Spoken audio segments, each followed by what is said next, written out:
Hello, how is everybody doing today? I have been gone for a minute.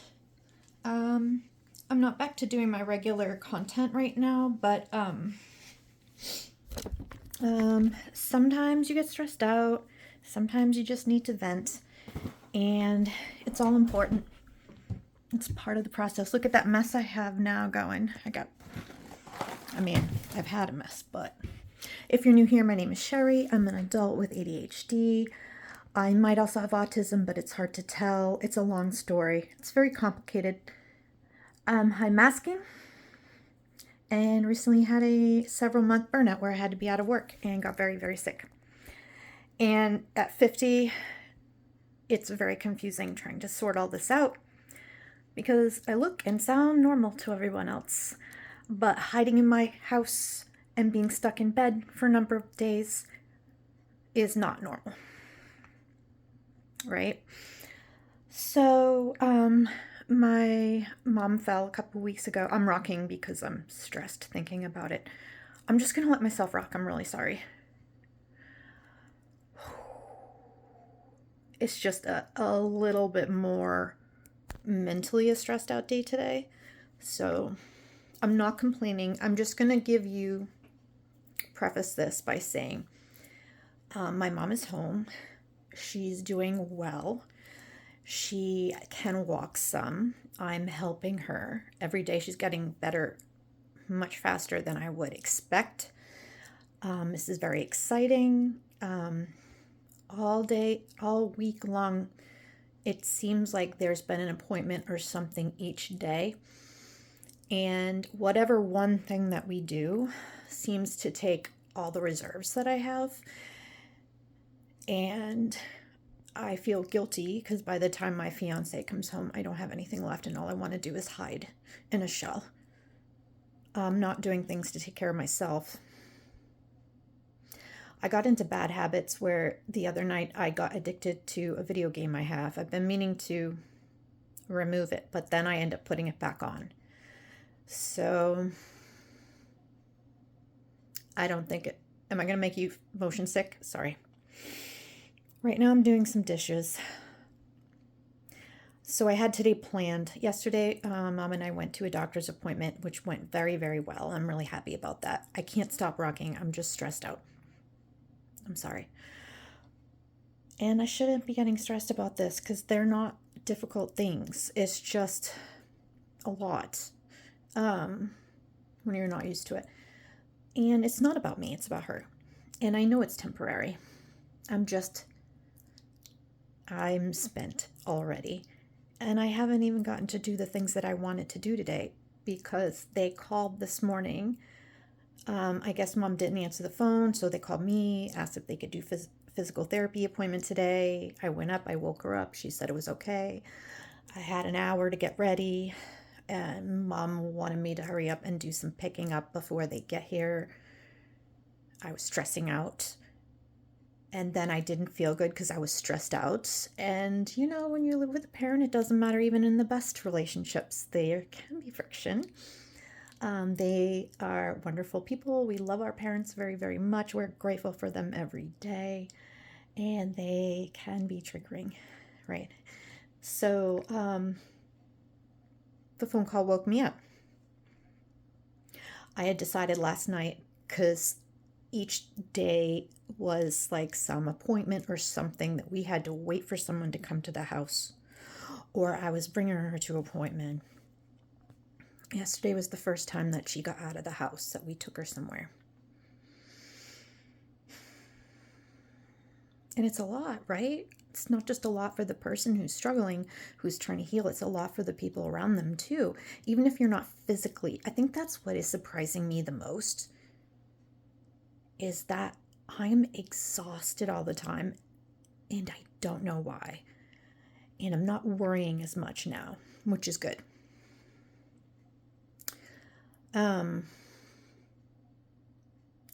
I don't know if I have autism as well. I have, the crossover symptoms that both ADHD and autism can share.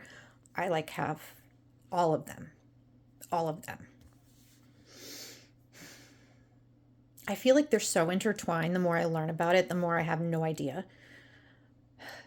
And I recently found out during this whole thing with mom falling and talking to a family member that I have another cousin that I didn't know that was diagnosed with autism. So to me, that is not a one-off. Now it's like we have two people I know of.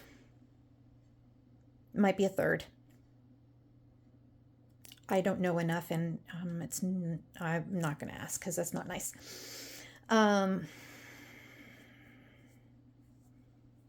So likelihood is plausible. I already have ADHD. I am just stressed the F out because I had a plan for today. This is what makes me think I have to sit down. I'm so frustrated. Look at this. Here, let me turn this around. Look at this. I haven't been able to do my own dishes. I mean, I feel like a horrible person. They've been like that for days, and my poor husband to be works all freaking day.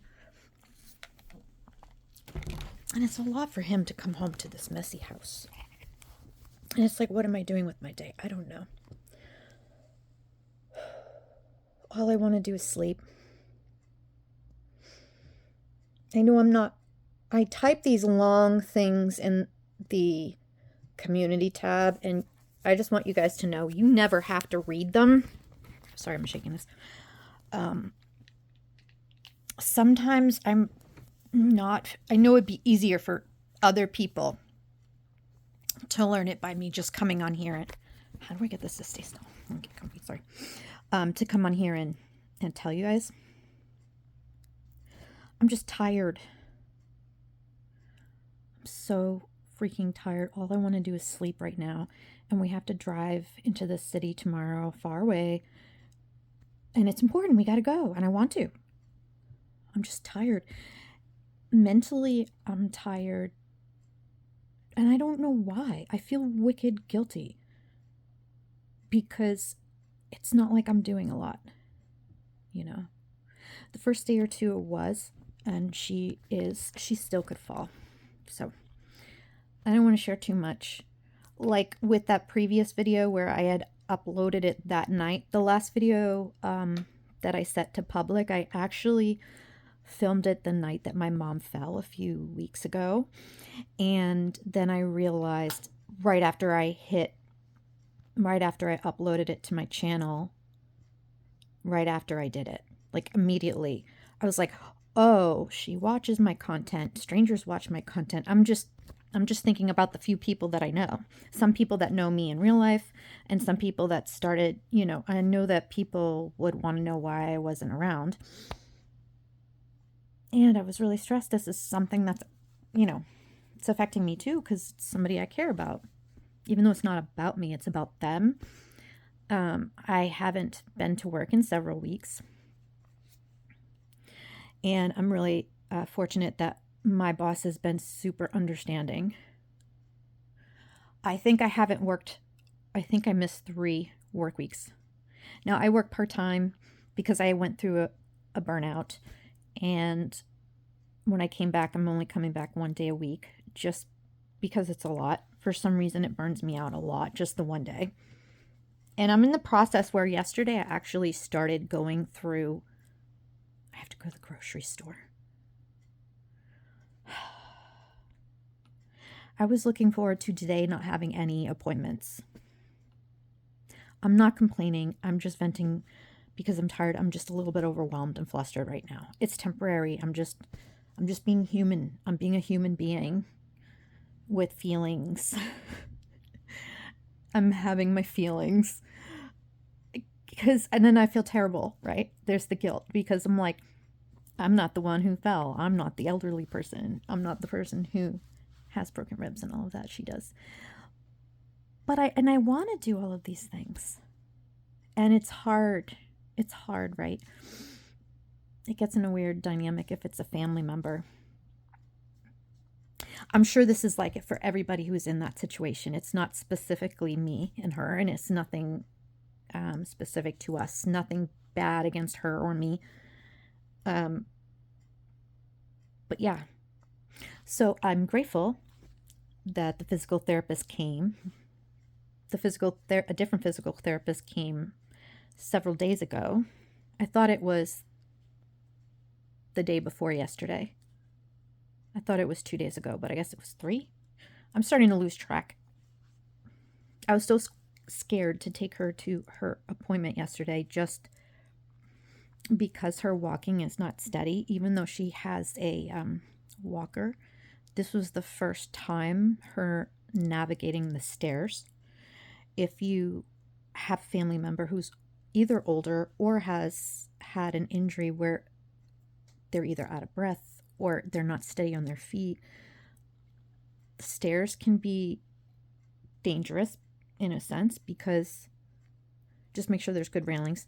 We had good railings, but if they're not steady on their feet, how are they supposed to not fall? And it has nothing to do with them and their abilities. It has to do with the fact that they just got injured. That would be me, too. It doesn't matter how old you are, right?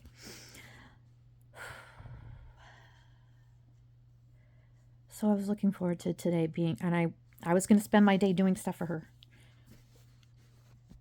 But I already made a list last night in my head. I'm like, okay, I'm going to get up. I have to do grocery shopping for her. And then I was going to come back, and then I was going to do specific cleaning. And this is another thing that makes me think I might have some autism too. Because I get very upset if I have a plan for a day and things change. I get very upset. And I get very stressed out when people rush me. I get triggered. So yeah, I had demand avoidance this morning and I wasn't feeling good. So yeah, I'll talk about that later.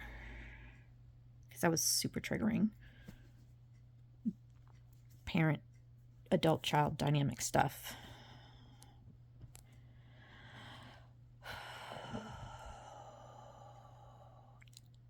We're doing better.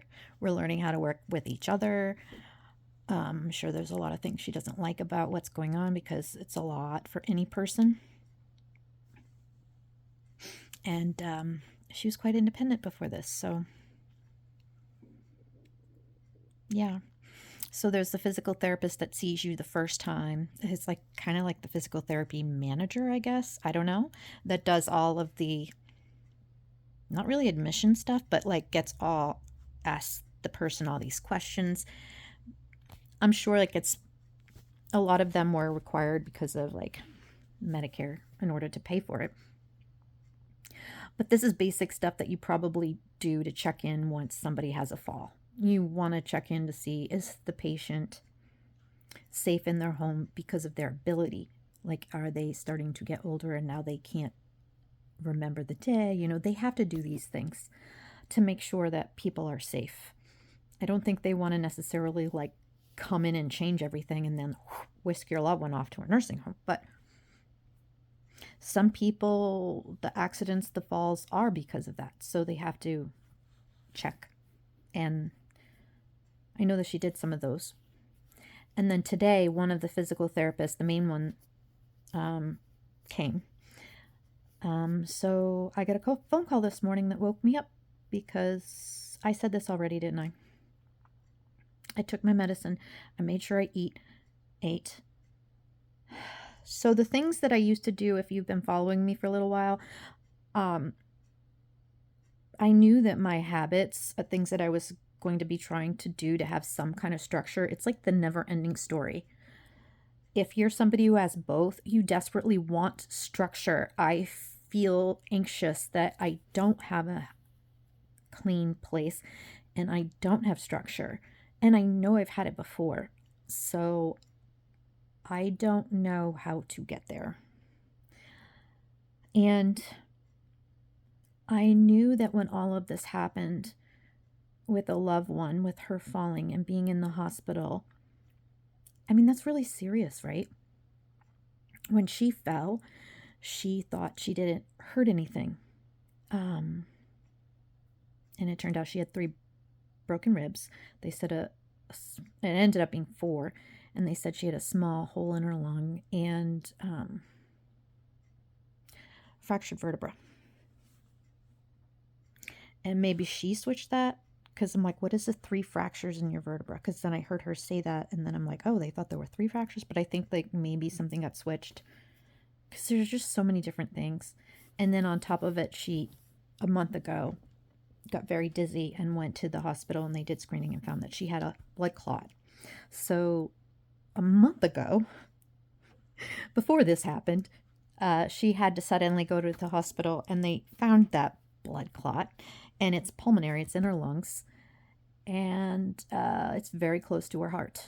So they kept her there for a week as they were doing all of these different scans, and they had all these different cardiologists, these different specialists decide if it would be safe for them to go and break the clot up, because it's a really bad spot. It's very close to the heart. So if anything were to break apart and they didn't capture it all, it would go straight through the heart. It would just not, it'd be bad. We're talking heart attack kind of thing, stroke kind of thing, pulmonary embolism, all of that stuff bad. Maybe go travel somewhere else in the body. Who knows? So they have been having her on blood thinners, and she has multiple myeloma, which is a type of blood marrow cancer. She is being treated and has been in remission. So that is very good. That's one of the things that with this particular kind of cancer that she has, technically she will always have it. But it's being managed. So like once a month she goes in, or every 2 weeks she goes and gets an injection in oncology with chemo. It used to be that she was taking a lot more medications, but she's been able to start to step down. So between the blood clot they found a month ago and her having blood cancer and her taking blood thinners, and now she had fractures in her lungs, so they knew there'd be bleeding. So this time she was in the hospital for a week and a half. And at first they had her in a collar, kind of like not... Luckily she didn't have to have the halo thing, which I guess is what they screw in, or like metal thing. I don't really know much about it. And right now, within a day or so, they took it off. And I was like, why did they take that off of her? And it turned out that when they got a better image, when they did the MRI and did a better image, excuse me, they were able to see that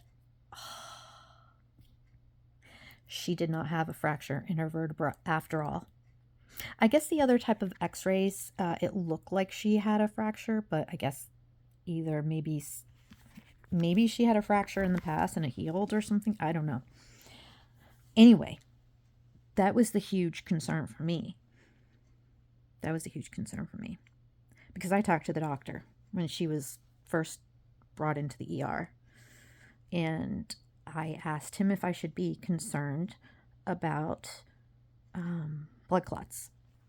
And I had mentioned, and I might have said this in the other video, I had mentioned to him that I was a nursing student, so I know, not that I'm being paranoid or anything like that, but I know anytime you break a bone, there's a risk for a blood clot. And if you're wondering why that is, your bones are some of the most vascular, if not the most vascular place in your body. The bone marrow, there's blood in your bones. So anytime your bones break, it can get into circulation. So you can get blood clots from them.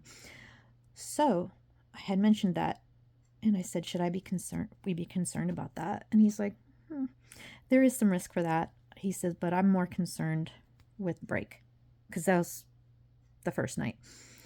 And he was more concerned about bleeding. And he didn't say it, but it was pretty much implied that maybe spinal fluid or something else could, because it's near, that first vertebra is the very first one that is, so you get the cervical, the C, and then the numbers, thoracic, I believe. And then if you have a lumbar, and you know L number this through this, that is the bottom part of your spine. So these are the cervical, the neck ones. And the first one is like right underneath your skull. And it has like, that allows you to like turn your head and do all of these things. That's right next to your brainstem. I'll have to look at I was thinking of digging out all my own old nursing books, and I don't know what to do with them. We can talk about that another time. Because that's on another topic that I'm looking forward to working with you guys, because if I'm going through trying to learn what kind of careers or jobs would be good for somebody with either autism, ADHD, or both, and we're all different, something that is good for one person won't be good for somebody else because we all have different issues. I might just have ADHD, but I have enough. And I don't know if people with ADHD have that want for routine. I just got really messed up today from that. And I had an hour to get ready, which was fine, but I wasn't awake. And I'm not a morning person. So when I wake up, I protect that time so that I don't have expectations on myself. So I don't give myself expectations and nobody else is bossing me or telling me what to do. Because that's going to be instant failure because I'm not with it, or demand avoidance. And that's going to mess up my whole fucking day. And then I'm going to have, we'll call auxiliary, like other emotions from that would be really triggering for me from a lifetime of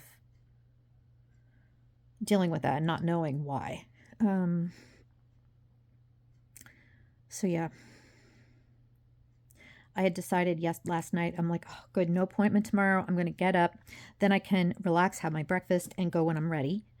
But it was going to be the first one that I was going to do. And then I wasn't going to be with anyone. I could pace myself. I could find out what hours, because when you look up a store, you can find out what hours are slower. And I don't want to deal with crowds. I am neurodivergent. I'm not going to have a meltdown, and the list is kind of long, the stuff I have to stock her up with. So I was trying to think of how to do that without me getting overwhelmed, which I feel like a baby. I probably am going to have, because I'm learning about autism and the potential of me maybe having it now, it's complicated. I know if you don't know anything about that, you just think of the little kids who aren't verbal and you think of the stereotypes. So you would see me seeming normal and you'd be like, you don't have that. You don't have that. That's how I felt. I had this little sneaky feeling like, oh, I don't even remember what it was, that something clicked. I'm like, wait, that sounds just like me. And it wasn't like one of those things that you could say everybody does that. Like with ADHD, everybody gets distracted sometimes. Everybody does certain things sometimes.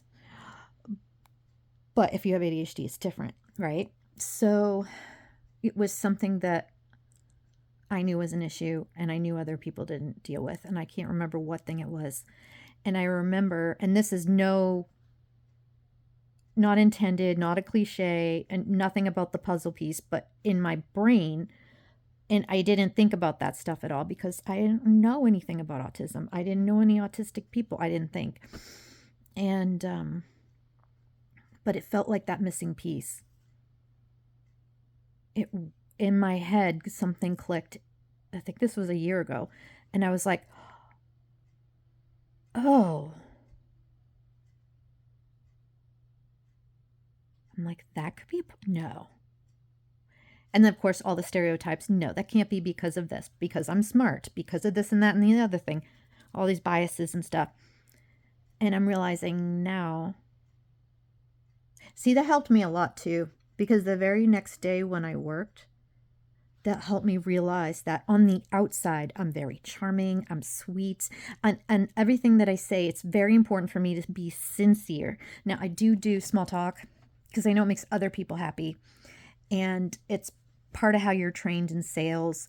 I just don't even think about it.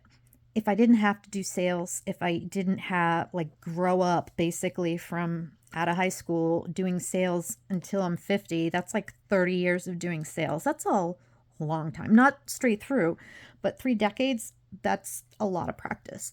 So you get good at it. So if you do something constantly all day long during your shift, over X amount of shifts over your entire life, it becomes automatic. And I don't care if I'm saying the same things to multiple people, because I know that that person did not see the other person. So it's just like a habit of, I'm making sure that, I don't lie to people. If I give them a compliment, I make sure it's a sincere one. I hate sleazy, like that car salesman type of salesperson, the stereotype, not real car salesman. Sorry, car salesman. Do you?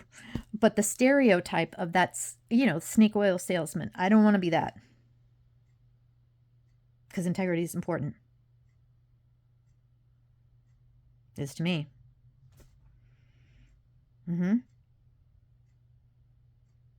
They don't pay you enough in sales for you to be inauthentic. You know what I mean? It's just they don't. So, and I've done all kinds. But then I'm so grouchy later. And it's been that way for years. Yeah, my whole life.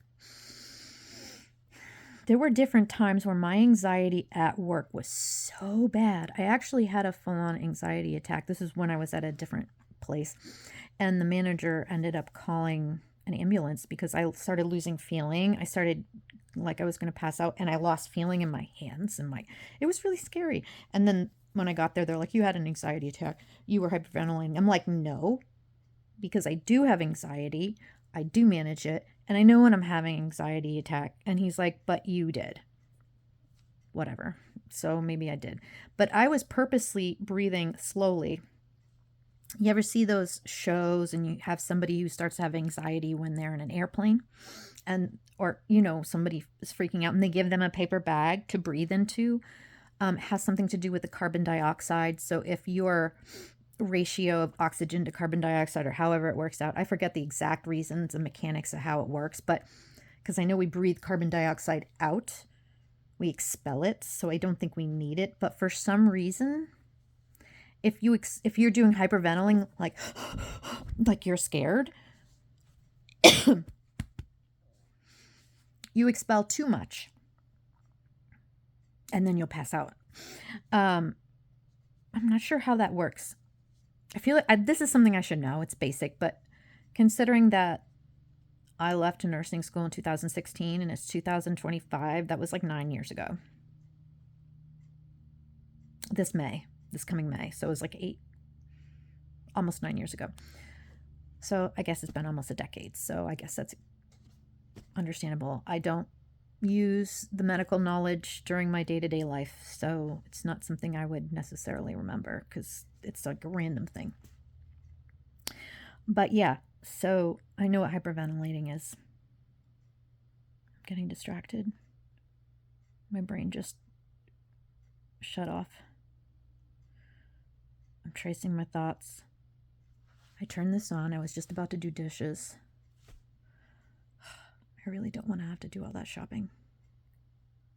Part of it is I don't want to deal with other people. I don't want to be around people right now. I'm like extra sensitive because I'm stressed, because I'm spending some of my energy worrying or doing for another person. And I think that no matter what, if you love somebody and they're hurt, you're going to do that because you care. So it's part of it. And it's funny. There are so many people that I've given advice to that I've seen that were a caretaker for a parent or a loved one, because I kind of was at one point somewhat. So I know. And I've also known people who took care of loved ones. So I know that you can put yourself last. If you're not careful and you're codependent, you can put all your value in yourself and how loving you are of other people and not yourself, because these are stereotypes. These are how we think of as love, being loving. But don't do that. It's very, very important, especially if you're neurodivergent, because we have less of a reserve, whether you have ADHD or autism, both, or both together. Your reserve, your energy reserve, your concentration reserve is less and it goes quicker.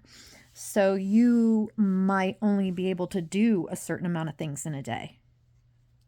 Just having that social interaction with somebody I never met before, trying to remember all of the questions that I wanted to ask her too, even though this is her appointment and I didn't want to interrupt or interfere.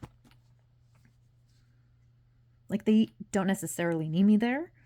But I think the first one or two, it'd be good. And I want them to know that I'm a resource as well. They can use me to help her, or ask them what they think I should do, or what should I let her do on her own. And that helps me to understand, because they're an outside person. They're non-biased.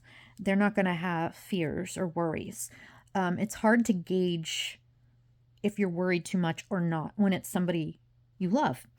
And yet you know them better than other people because you're around them all the time. Sometimes better than them, and sometimes they know you better than you know you. Anyway, I'm tired. Today is this National Autism Awareness Day? I just found that out. I didn't even know. I'll have to look it up. Is it world or national? I don't know.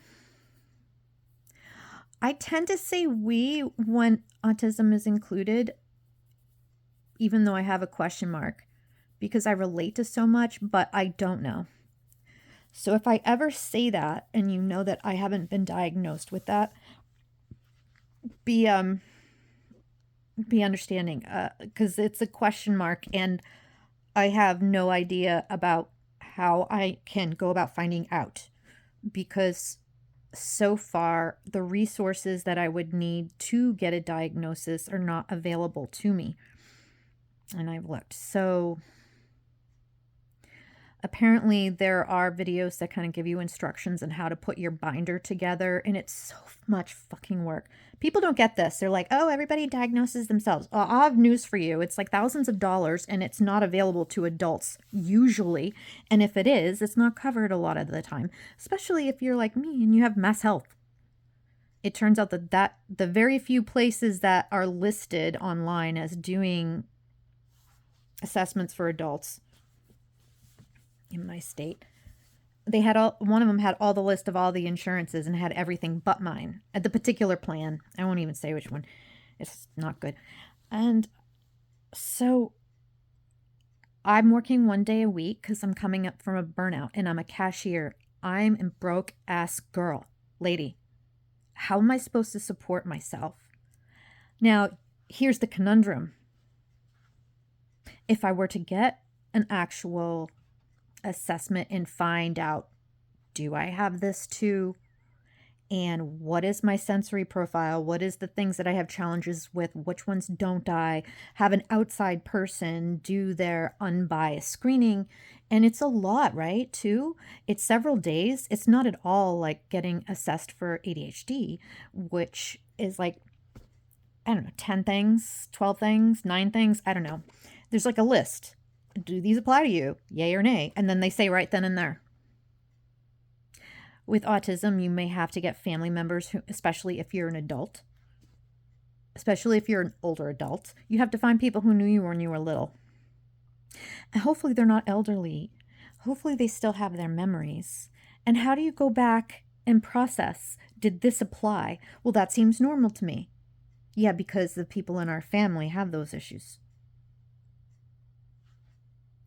Right? And I don't have kids. I can't have children. I don't know why. I'm not able to. I've never been able to. I've never been able to have children. And I have tried. So, and then most of the time I wasn't in a financial situation where I could afford to have kids because of this, which doesn't make sense to me because I can talk, I can walk, I can have interactions with the public, I can do all of these things. So why do I end up being burned out and getting sick? And it's not fair to the people who live with me. I have so much guilt, and I know I shouldn't, but I do. And I feel like I don't know how to fix it. But we're going to start at the beginning. And I started making and I've gone through this before. I think it's in a notebook somewhere in my pile of stuff. I don't know. Maybe it's in a box in the basement. Who knows? Because my concept of time is shot. It could be last year. It could be 2 years ago. It could be 5 years ago, and it feels like last year to me. But, and I want to do a video on this, maybe a couple. I'm realizing it's not something I can just do in one day. I started reflecting yesterday, and I took several hours just kind of mentally reflecting, okay, what are all the different career fields and jobs that I have thought about doing? And I've kind of somewhat did pros and cons in my head, but never really wrote it out, just did paragraph form. But now I'm actually doing pros and cons. And it's funny. There's something about that. I just think I can do it in my head, right? I don't need an actual physical list, but there's something that my opinion and my feeling about a job being good for me. And even though I have some questions, and then I have to go to the list in my head, like, what are the things that affect you with your employment? Do you get burned out because of heavy masking? Does it make you sick and you don't know why? And you never knew you were neurodivergent and you had these issues because it's invisible and it fucks up your life. And it's this invisible thing you can't see because as far as you know, you're like everyone else, but you're not. Nope. Listen, you're not. You're not. Think about it. Well, before I get into that, this has been a half hour already. I'm just kind of checking in. I've been gone for a few weeks.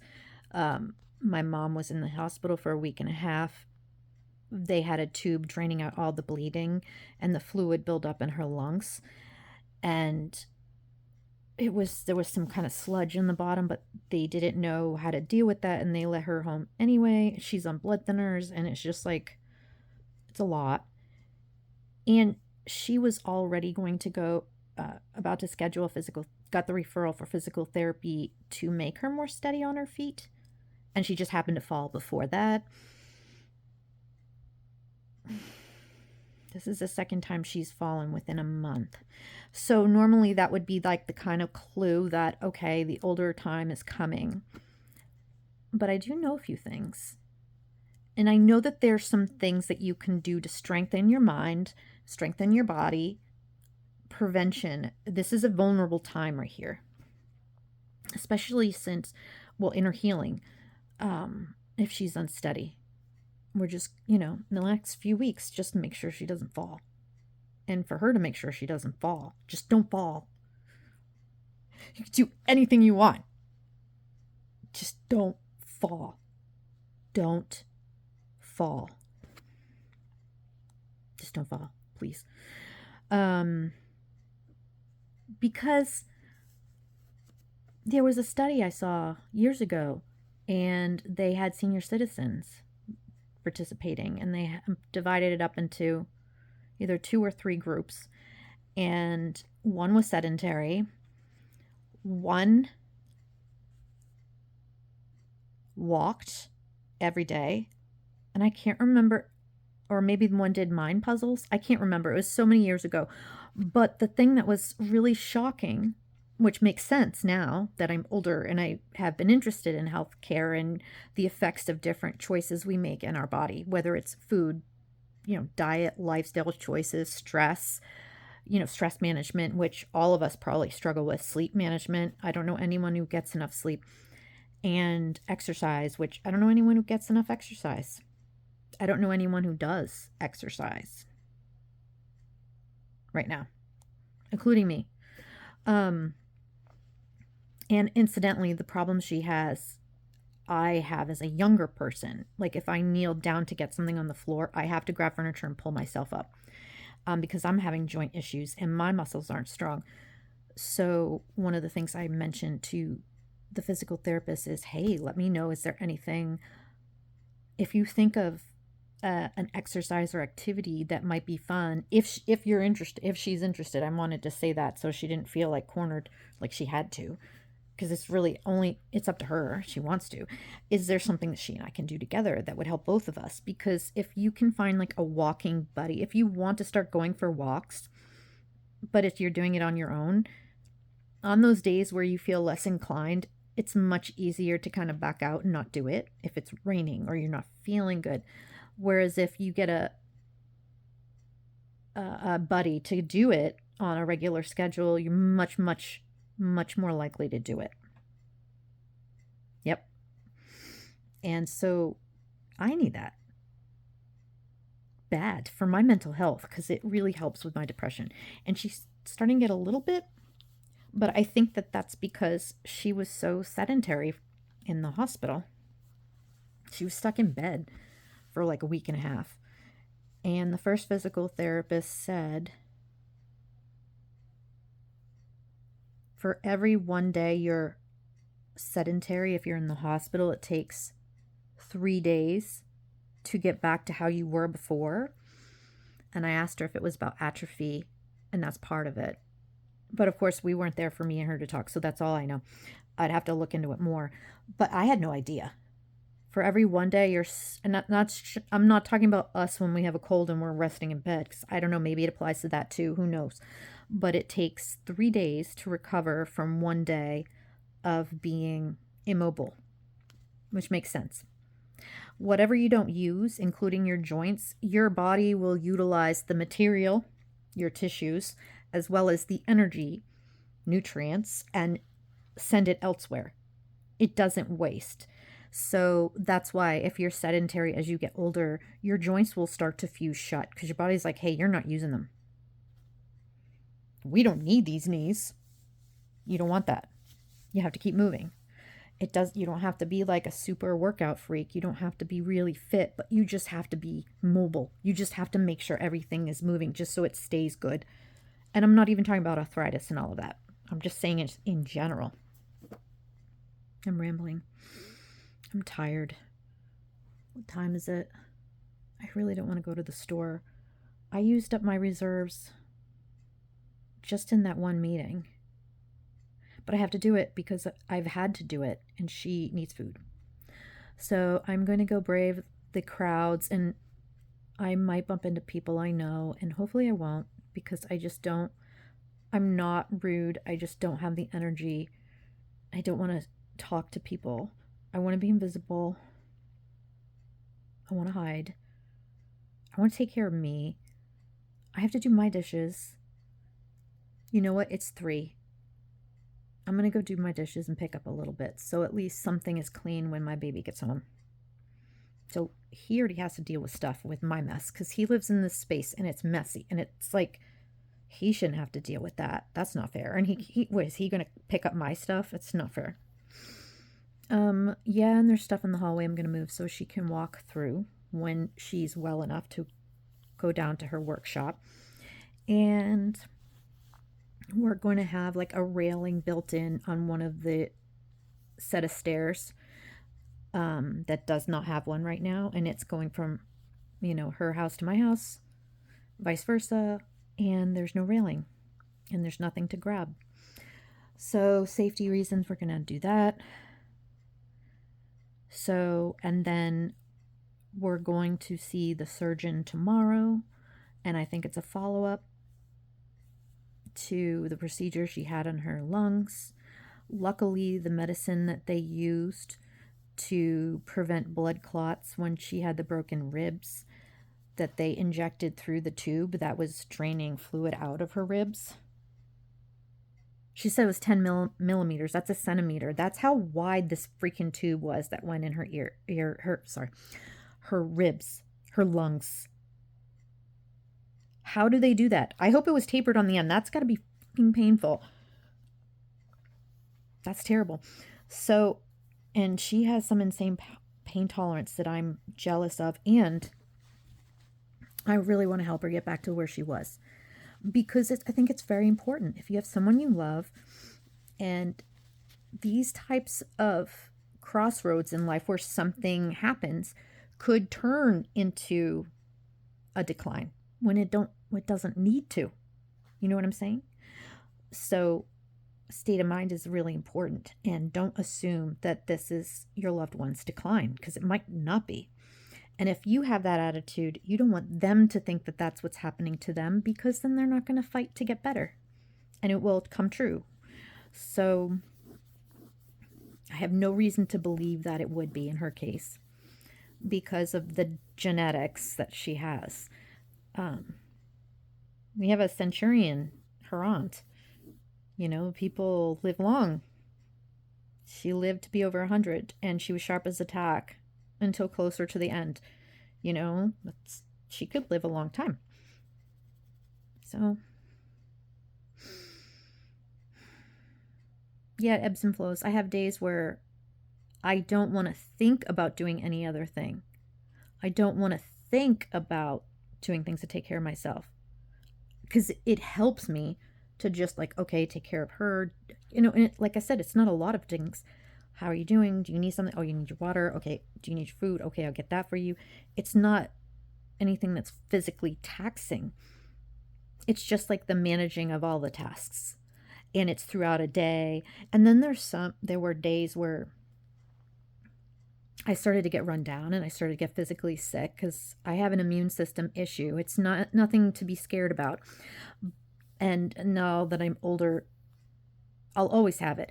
Now that I'm older, I don't have it as often, but it's usually at times of stress. So it makes sense, because the first week I was trying not to be, but I was pretty panicked. I was pretty much a wreck. I haven't wanted to do videos because I just didn't have the reserves to do them. I think talking to you helps me, though. I just got a text from my love. Oh my God, I saw special interest. Since it's National Autism Awareness Day, and I may or may not have it, coffee. Let me get coffee while I talk to you. One of the things that piques my interest, and I have ADHD for real, like I have it bad. I have a bad case of it. My executive functioning issues and how it impairs my life is pretty bad. So I would probably get burned out anyway, whether I had autism or not, especially considering that I have a lot of those overlapping qualities that people in either group can have. Sensitivities. I have some touch. Sometimes I have smell. Usually it's sound, and if I have to do multiple things at one time, if I have to help multiple things at one time, I get so upset, because I just feel like, how can anyone do that? And nobody should do that. And I know that that's just how it is now, especially after COVID. It's like our companies, a lot of workplaces are always, they're always trying to be efficient with their workers and the hours, because the money they pay to workers, they want to get them. It's like how you run a business. It makes sense. It's nickels and dimes. It's how they run businesses. They can't be like paying people to work endless hours and getting nothing done. So, but I feel like the trend over the last decade, maybe, I noticed that it's just gradually gotten to a point that it's just not sustainable. Even if you're not neurodivergent. Coffee. Ah. You know what? I'm not going to worry about the dishes.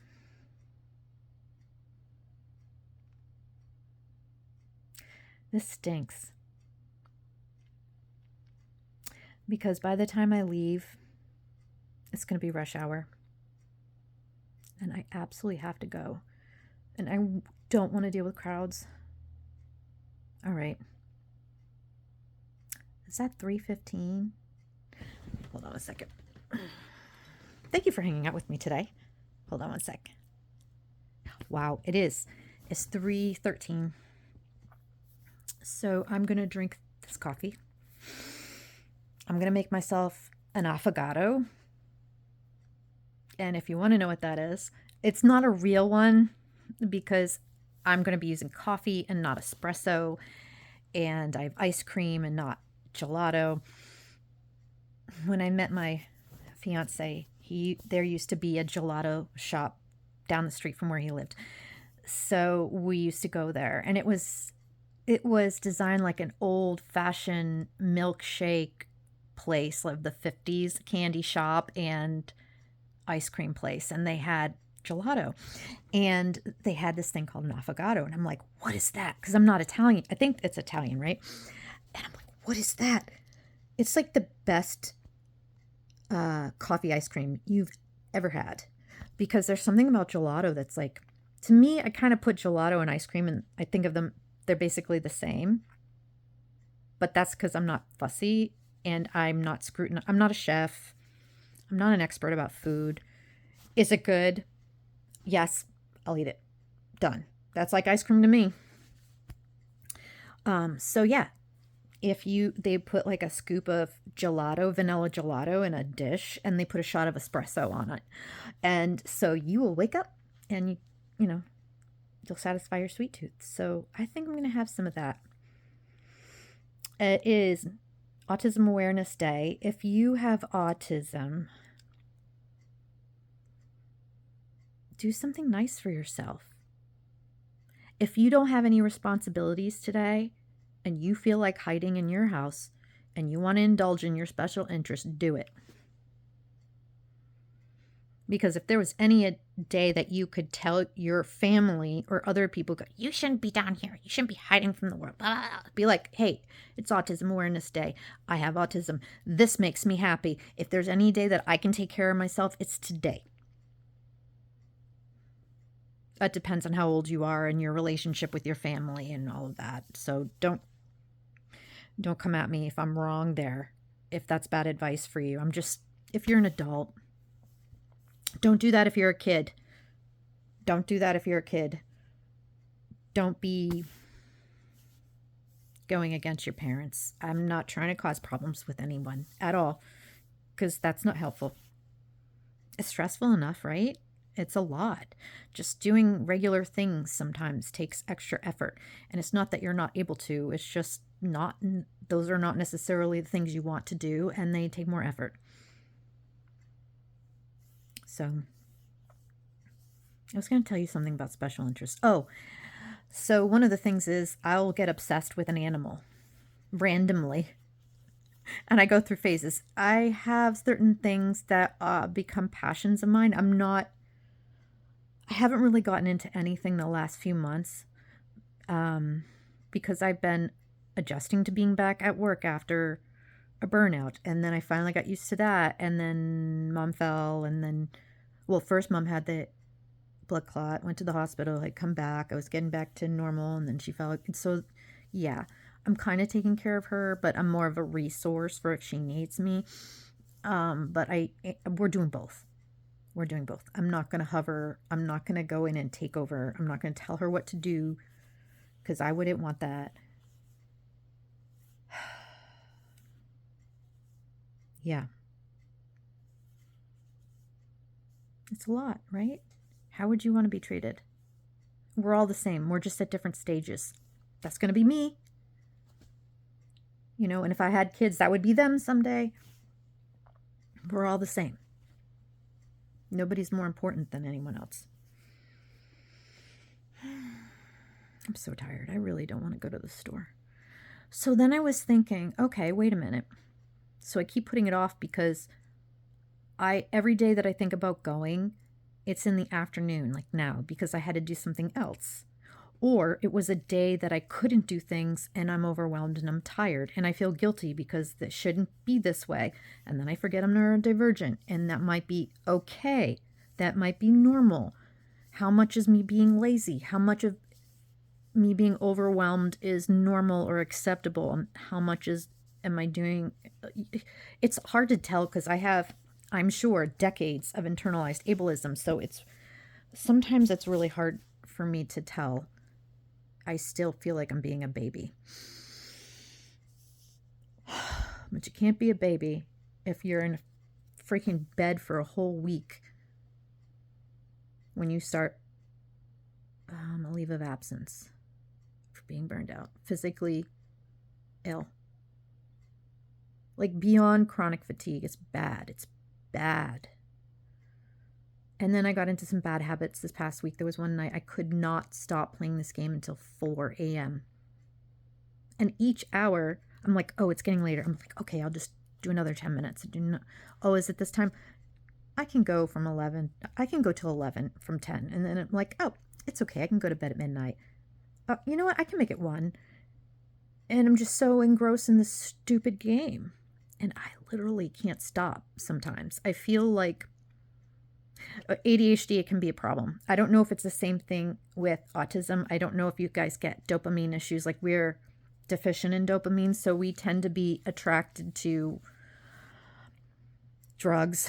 For some people, drugs and alcohol or coffee addiction, risky behaviors, things that are gonna, for me, I get songs in my head all the time. My brain's like hacking me. My brain's like, yeah, your dopamine's really low, so your brain chemistry is really low.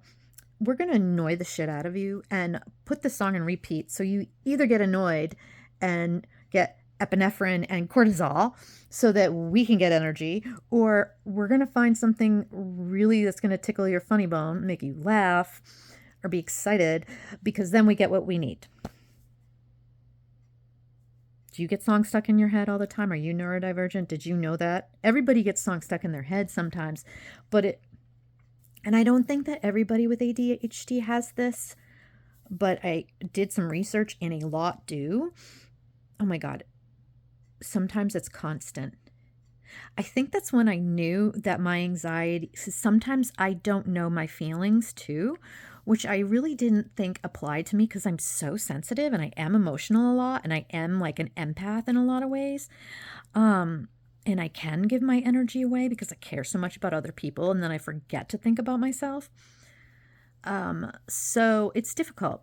It's difficult. It's difficult to stop helping somebody else to do the things you need to do to stay well, especially if you need to do things that other people don't need to do, like not do anything for a certain period of time to regulate, because all of a sudden now you're about to freak out because you're stressing out. It's something that is so stupid, like crowds, loud noises. I don't know if I get triggered by lights. I get triggered by lights if it's at nighttime and they get turned on. And my eyes have that's when it gets like a sensory thing for me and I get upset. I don't know if that's normal for everyone, but generally,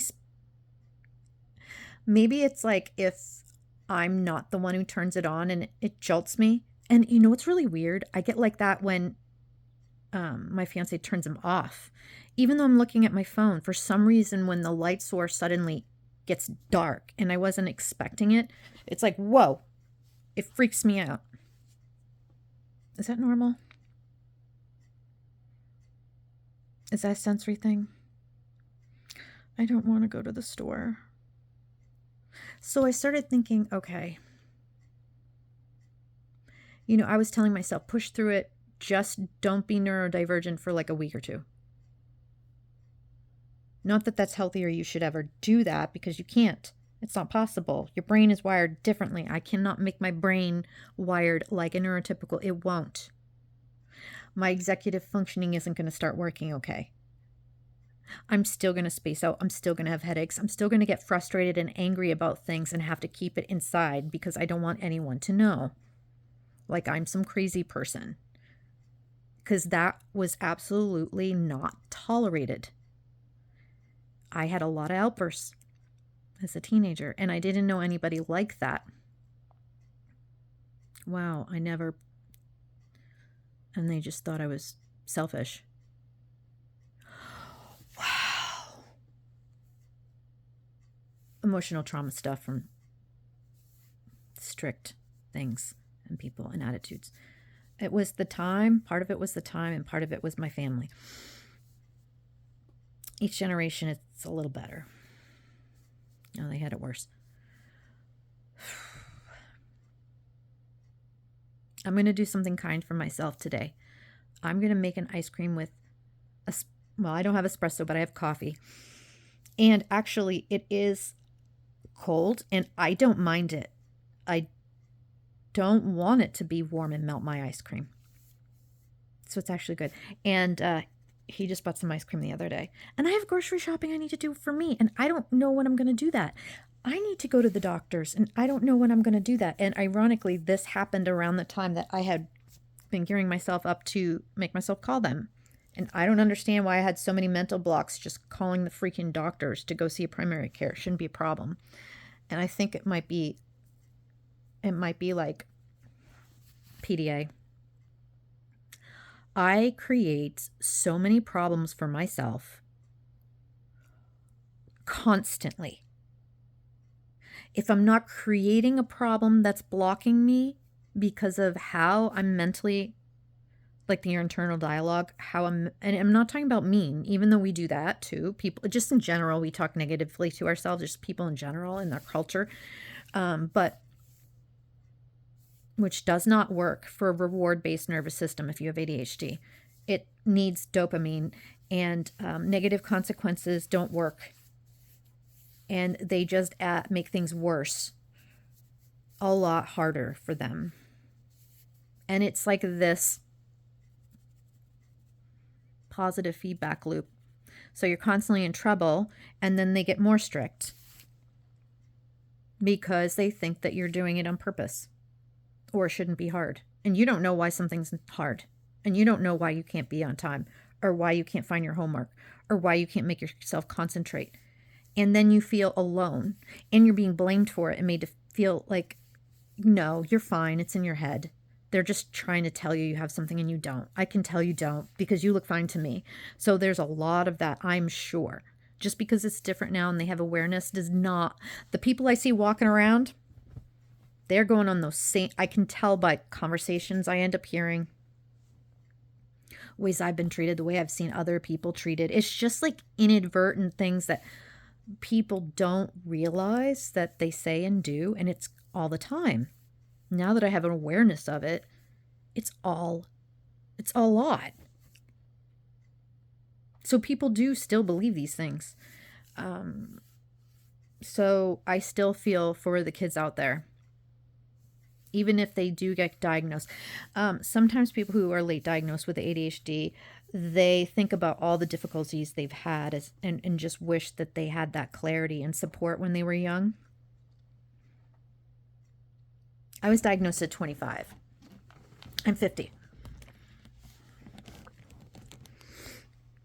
I have mixed feelings because I gotta go. An hour already. Sorry, guys. I always think it's going to be 10 minutes and then ends up being an hour. If you don't watch this, I understand. Same thing when I type something. When I start typing, I can type really fast. I can type almost as fast as I'm thinking or speaking. So when I type something in, I'm basically talking to you as I'm typing. So if you see these long things, I'm like, hey, how you doing today? This is what's going on. So for me, it's nothing for me to read something somebody wrote or to type something to you.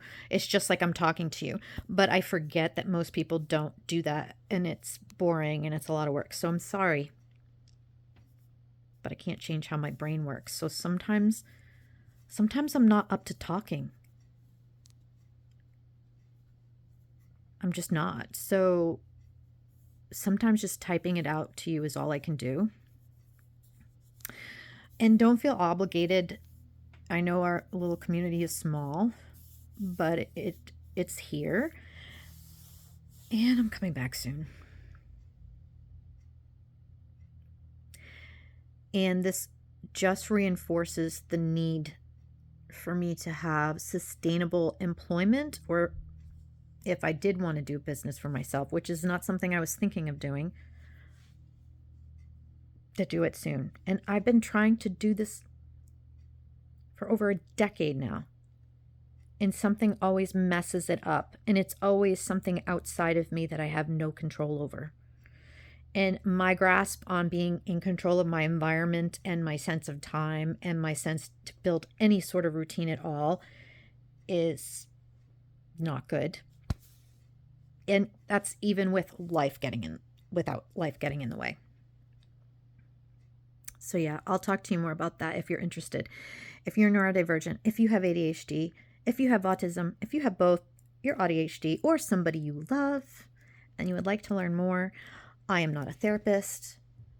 I am not a licensed mental health counselor of any sort. I am just simply a human being telling my story and my experience being one neurodivergent person in this universe.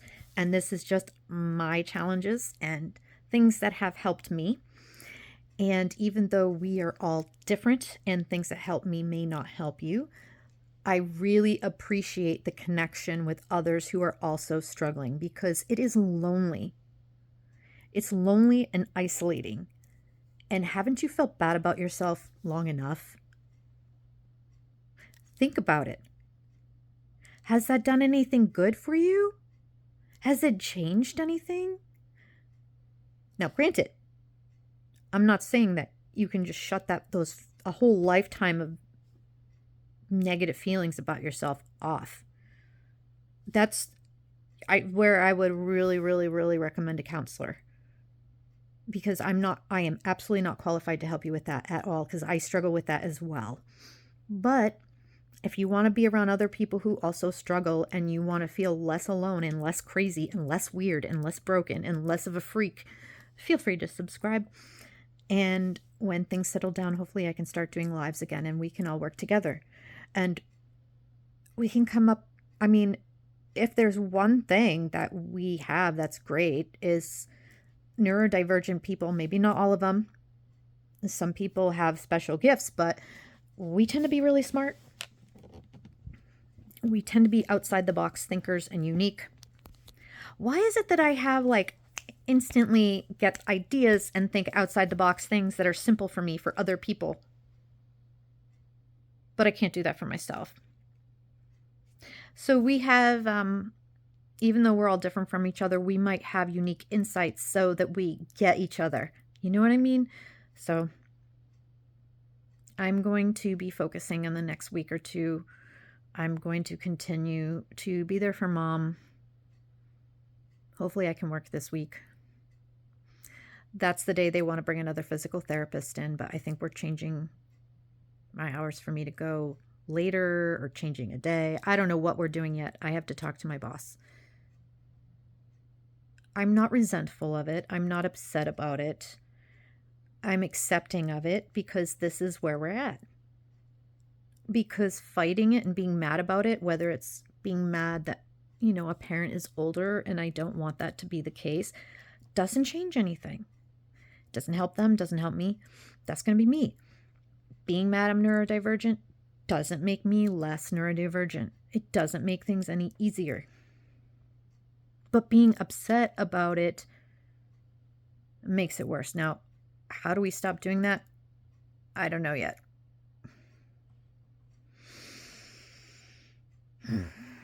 So things that I'm working on and might be helpful for you is I want to learn about the vagus nerve. And I know that it's not an end-all be-all, but any kind of tool we can add to our toolbox, like as ADHD, medicine can change your life if it does work for you, because it doesn't work for everyone. But then there's other issues, like after a while you get used to it and it doesn't work as well. And now you're kind of at square one, and the problem that you have in the first place is still there. It doesn't really go away. So you also have to learn the coping skills, and then you also have to learn the skills to do the things that are hard for you in the first place. So it's almost like you have to not have ADHD in order to learn how to cope with having ADHD. It's a conundrum. Mission impossible, right? So I don't know. I won't give up if you don't give up. And so, yes, I want to learn some things that we can do in the moment when we get dysregulated and upset, because people around you are not going to understand. But you know what's going on. I'm just thinking it's like putting fires out before they become a huge forest fire or a blaze that's taken over your whole life and your sanity. And now, like, neighbors or family members or other people seeing you, or people at work seeing you melting down, and now they think you're a crazy person. This can do a lot of damage. And those things, as much as we don't want them to be important, like your reputation and how people see you, they are absolutely incredibly important to the security of your job. It sucks that you have to deal with things that are kind of a waste of time in a way, because like you're there to do a job, and it's social expectations of behavior that's like kind of baked into the expectations that they think that you know, but nobody ever told you. I hate that shit. I hate that shit. That's how it is. We'll get through it somehow. We're all different. Some of us struggle more, some of us struggle less, but it's really hard to, if you see somebody and they don't look like they're struggling, this is if I could say one thing in this whole thing for Autism Awareness Day, if you meet somebody or you've known somebody for a long time and they work with you or they're a family member and they finally come out and tell you that they have autism and you're like, no, you don't. And that's your initial reaction because they absolutely look just like everyone else. They absolutely sound and think just like everyone else. They're masking. And it's not a choice. It's not like something you even know you're doing. It's conditioned behaviors from birth. It's what's appropriate. It's a survival mechanism.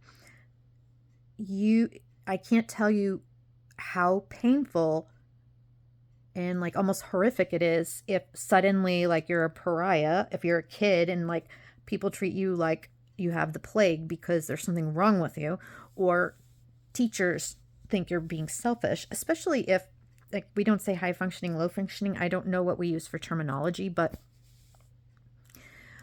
there is such a huge resentment for people who pass as normal or neurotypical and have challenges. They don't have it to the extreme as somebody who may be nonverbal, self-harming, in a wheelchair, can't do daily activities of functioning and has to have someone care for them.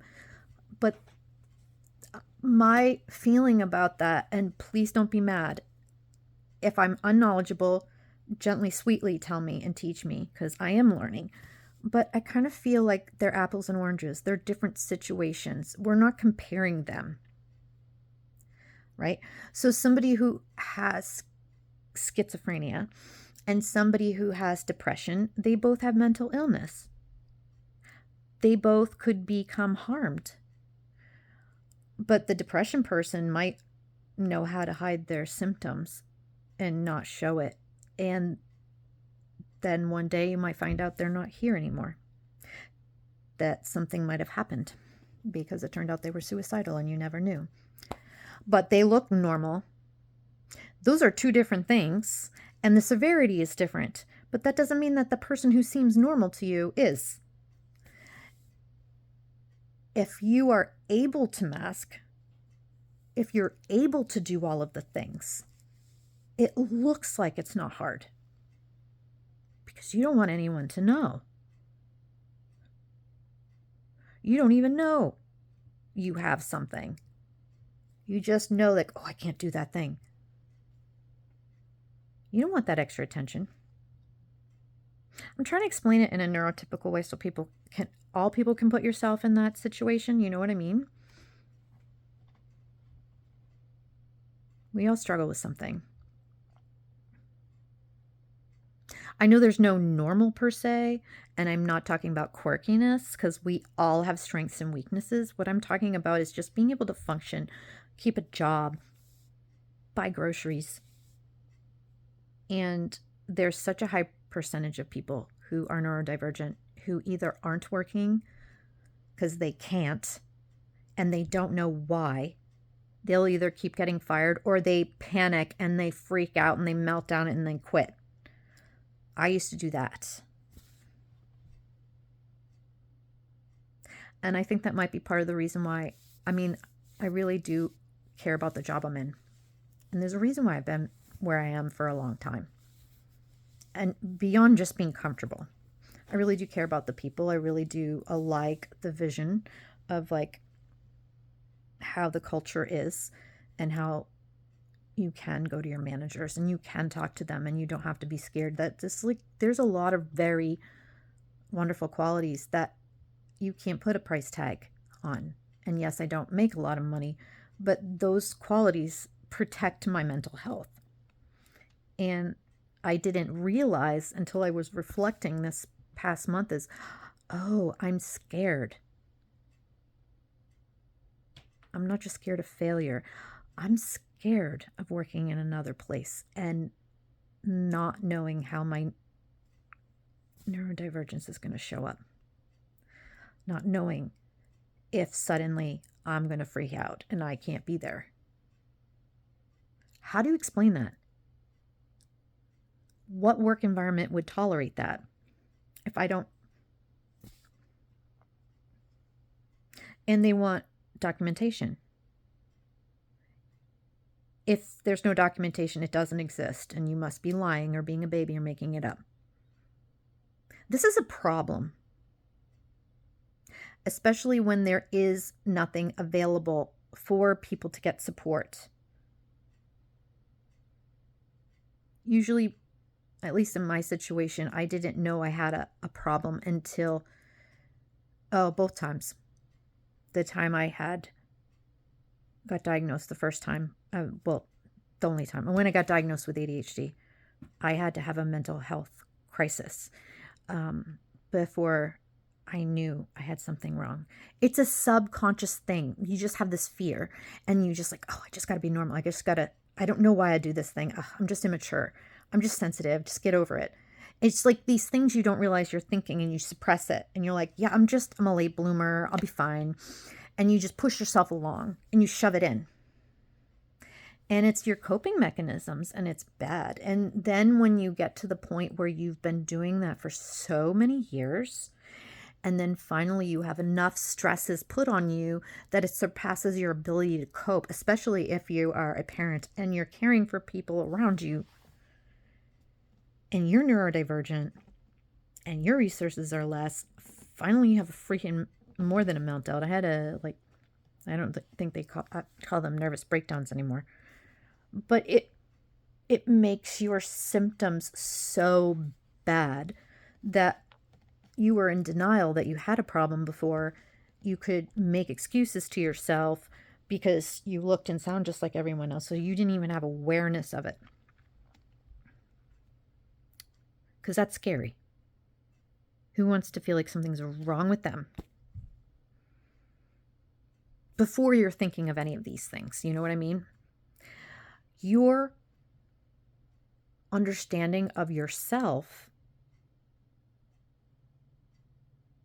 probably determines how you react to those possibilities. So if your belief about yourself is that you're normal or you don't have those things, and then someone suggested to you, you already don't believe that. So you'd be like, what are you talking about?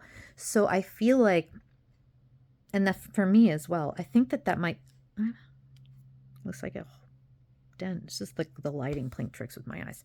I just kind of feel like that might be a human nature thing. And that's the thing, is that when you get diagnosed with something, whether it's ADHD, depression, autism, particularly the neurodivergence, the older you are too, it's hard. Yes, it's very important because then you can start going, oh, this is why I have these challenges. It doesn't make them go away. I know eventually it will help me. I can't believe how long I've been learning about this and I'm still like grasping at it. Because I still debate with myself, and I don't know how much of that's internalized ableism, and I don't know how much of that is just honestly, I don't know. So, and I'm not an expert.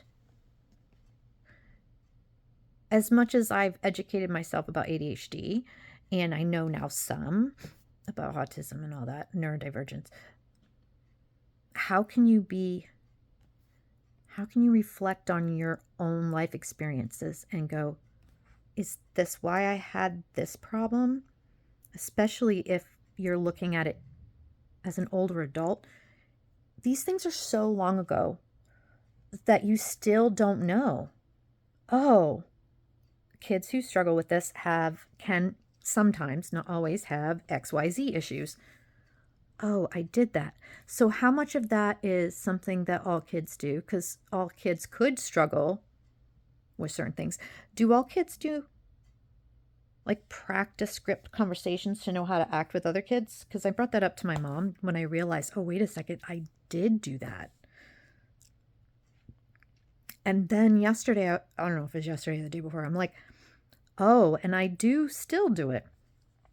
But it will be with a phone call that I'm having a lot of anxiety about making. And I have to practice what I'm going to say. I feel crazy. I have to practice what I'm going to say when the person picks up the phone. And I don't know why, but I get this image in my head of what I imagine that person to sound like. And as soon as it sounds like somebody different than I imagined, I'm freaking out. And I don't know what to say. And I get stage fright with a super stupid phone call. I feel like a crazy person. I don't know if people with ADHD have that. I'm not sure if it matters, but it just bothers me, the not knowing. I'm not trying to make it a bigger deal than it is. Although I'm afraid it's going to turn into that because I'm having to focus so much on it just so that I can get a handle on it and try to figure out what my challenges are or why I have challenges when I don't feel within myself that something's a challenge. And then I have the after effects, like being sick for something that's a normal thing for people to do. Am I being a baby? Am I just having anxiety? Is it a neurodivergent quality, that a challenge that is something that I deal with on top of what I already know, but I wasn't aware of? I need to find some kind of counselor that specializes in that. The one that I have, and I haven't been able to see her because I can't schedule an appointment with her until I know when all of Mom's appointments are. So I haven't seen her in over a month. And so I'm not getting support that I need for me. I'm doing relatively good though. I'm shocked. I think because I'm just kind of leaning into this, that I've just accepted, like, don't worry about it. This is just my internal feelings. Like, I think maybe this is where the knowing about the neurodivergence and potential autism and starting reflecting on what things stress me out and trigger me. And when does it get to the point where so for me, if I melt down, I have internal ones. I don't usually have the outer ones because that was absolutely not tolerated when I was growing up. At all. I had a grandmother put the fear of God in me for crying as a 4-year-old. Rubbing on my face, stop that crying right now.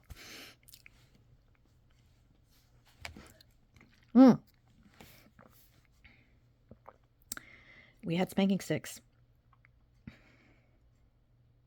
I got spankings. It was a ruler. It was still on the fridge. They still use that as a threat into my teenage years. Is that normal? No. Was that normal then? No. Do I have things that I want to discuss about that? Not right now. Did that help me? Probably not. They did the best they could. Yeah. I was such a weird kid. I'm like processing some of this while I'm talking to you. Oh, God.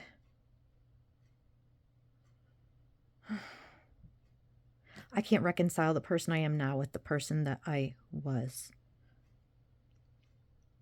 when I was in 5th grade and before.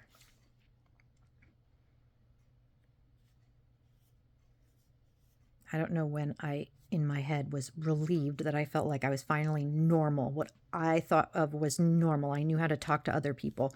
I knew how to have friends.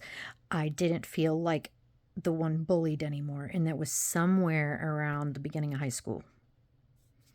maybe a little bit before then, before we moved. And I just finally started getting friends before we moved. And then we moved. So I had a whole lifetime of, I had friends here and there, but I didn't trust it. I didn't know how they really felt about me. I didn't know what was real because I didn't know how to tell why people chose to single me out versus somebody else. Like, I didn't know what I was doing or what was different about me. Yes, it happens to a lot of people. Yes, kids are cruel. I get it. I'm not special. This isn't like poor me. I'm just reflecting because that's part of it. Because the things that you're reflecting are things that are challenged that you've always had. They can't just be, and although I do know under times of trauma or stress or loss, like grieving or huge changes in your life, like having to move all of a sudden. Now you're outside, now you've lost your nursing school program. Now your dad just died suddenly in the middle of having to move. And now you guys have to find a place to live. And then over a couple months, one by one, all your pets die. It just worked out that way. There wasn't anything nefarious. They were all getting older. That all happened within a matter of months. I still have, because of the cumulative nature of all of it together and not knowing what to do from there, and I am still stuck in that place. We can talk about that. I gotta go, guys. I don't know what I'm doing. I'm mush. My brain's mush. I'm going. I love you guys. I hope you have a good day. Take care of yourself. If you are a normie, you're not supposed to say that.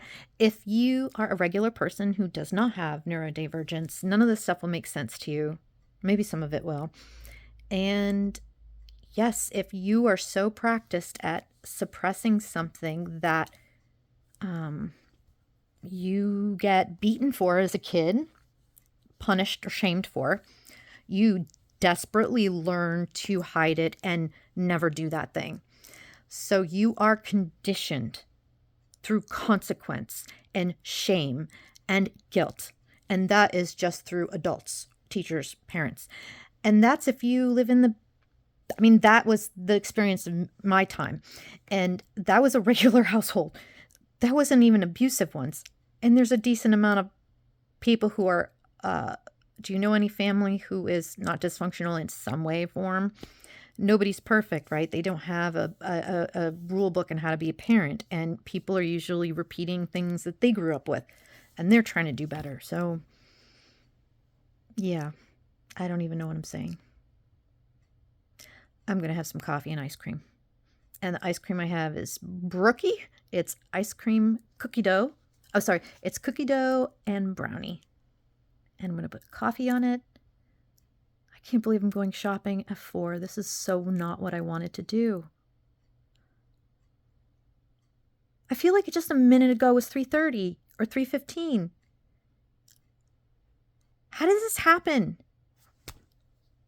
I don't even want to watch this. I'm going to upload it. It's a nightmare. I'm embarrassed, but this is where we're at. And I'm not saying that this is traumatic because I don't want to take away from Mom. I'm not good at change.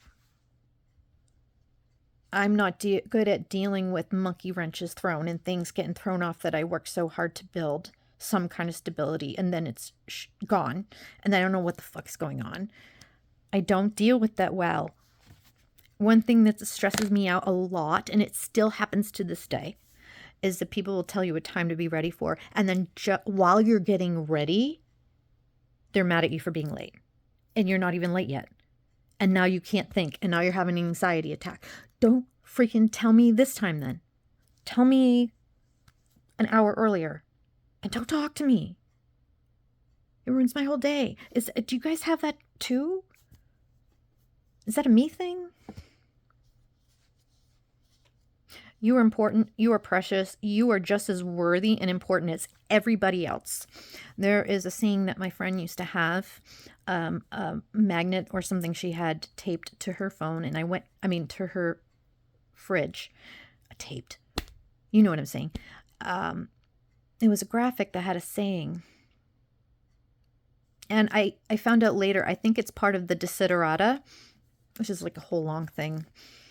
And I think like they changed the wording a little bit, or they cut a verse out, and it said, be gentle with yourself. You are a child of the universe, no less than the trees and the stars. And the noisy confusion of life, keep peace in your soul. I really, really, really like that. So if that helps you today, know that regardless if you're agnostic or whatever your beliefs are or aren't, you're a child of the universe. You were born here. You are just as worthy as everybody else. And people may not see that, and they might not appreciate that, and they might treat you like shit. And they're not better off than you are. They're not more important than you are. They might make you feel that way, but you know in your heart. And if you don't, go to counseling if you can. Don't feel weird. If you find the right one, and it might take a few different ones to find one. I can't tell you how much that has helped me. I don't think I could have gotten better. And I don't mean better as in not having depression, not having anxiety, not being neurodivergent. I still have all those things, but they're not causing me the tremendous suffering and not functioning and not being able to get out of bed. And I don't want to die.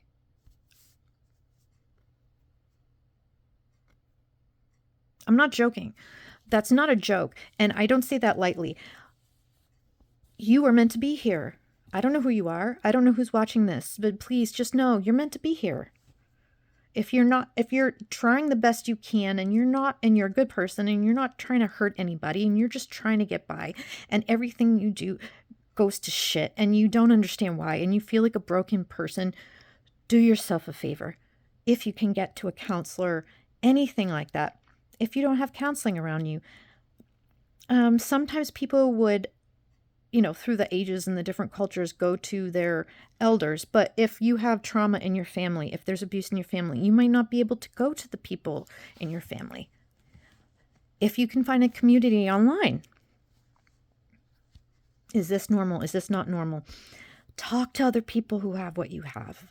Do what you can for you, even if you have to do it in secret, and regular people won't know why somebody would have to do that. But if you have an authoritarian parent who thinks you're full of shit, or who thinks that it's your duty to now go take care of the family because you live in a different culture than we do and we take for granted in Western society, people deal with all kinds of things that we don't. And even if it's something you do over time, do what you need to do. Do the steps you do to take care of yourself. Even if you have to buy self-help books. If you're religious, look at, whatever if it's not the Bible, whatever religious text that is very meaningful and special to you and sacred. See if you can find something positive in there to give you hope. But that saying can't come from nowhere. It's got to be true. Think of all the people that make you feel bad. Are they any better than you? So maybe they can do all of these things and they don't understand why you can't. Are they more important than you? Are they any more valuable? I can't help anybody out there.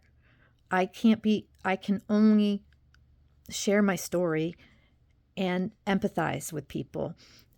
I only lived my experience, but I know other people out there struggle and just don't feel alone and just don't feel like you're nothing.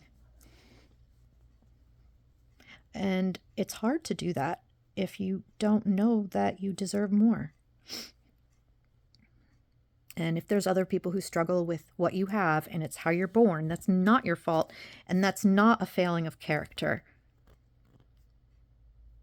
It's not a fault of willpower. It's a disability.